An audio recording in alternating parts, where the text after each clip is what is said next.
It hath been long observed by the most judicious men of this republic, that the gravest danger to public officers is not war, nor famine, nor insurrection, but that most pernicious and subtle threat, known as the written record. Many are the distinguished gentlemen who have been brought low, not by their actions, but by the unfortunate existence of minutes, emails, or recorded statements of those actions. Indeed, it has become the settled wisdom of our governing class that truth is no danger at all until it is documented, and thus, through careful precedent and many tragic examples, they have learned the only certain means of survival, to govern in such a way that no record shall ever exist. This, I submit, is the supreme art of statecraft.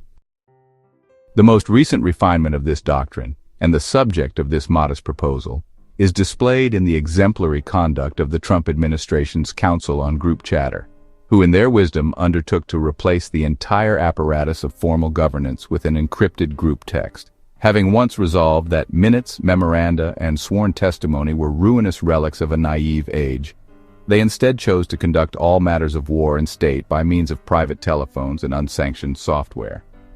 They discarded their official devices, those sinister tools which log and record, and embraced the blessed liberty of signal, a tool so elegant that it may wipe away the sins of men with the mere click of an auto-delete setting.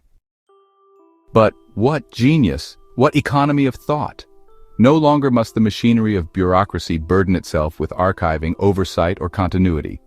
Instead, one may arrange the fate of nations from the warmth of one's nightstand, between midnight snacks and angry tweets, all safely vanishing into the ether before the ink is dry. And yet their ingenuity reached even further heights, for they were not content to merely erase their records. They endeavored to erase the very possibility of creating records at all. Behold, then, the masterstroke. When assembling their war council in the humble format of a signal chat, these officials took the added precaution of employing aliases, so that their names might never be linked to their deeds.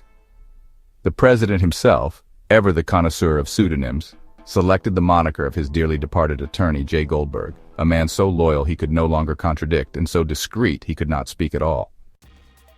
This, I submit, was a work of genius, for who could subpoena the dead, who could leak what is only ghost, but alas, even the finest human systems contain by necessity the fatal flaw of being operated by humans. It was in this noble effort at anonymity that fate itself, mischievous and digital, played its part. For when the National Security Advisor, a certain Mr. Waltz, was instructed to add J. Goldberg to the group chat, he did so with honest obedience and technical simplicity, typing the alias into the app's search bar. And lo, Signal, in its infinite algorithmic wisdom, returned a match. Not the spectral attorney J. Goldberg, but a living and breathing journalist by the name of Jeffrey Goldberg, editor of a notable periodical. And here, dear reader, we see the true poetry of modern governance, that the veil of secrecy, so carefully woven, can be undone by a software suggestion and a thumb too quick to tap. One might expect, in any ordinary age, that such a blunder would result in scandal, in resignations, in shame.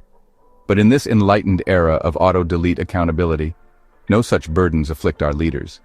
They offered no explanation, for explanation is merely a precursor to blame. They made no admission, for admissions are the mother of inquiry. They merely shrugged, muttered of glitches, and trusted the passage of days to erase all memory, just as their apps erased the evidence. And who can blame them? What is government if not the management of appearances? What is power if not the ability to speak without consequence? Therefore, I humbly propose that we recognize this event not as a failure, but as the culmination of the American experiment in informational freedom. Freedom not merely from tyranny, but from history, from memory, from truth itself. They have perfected what every statesman has secretly desired, a government without record, responsibility, or recall. Let no man say the system failed. The system performed beautifully. It erased itself.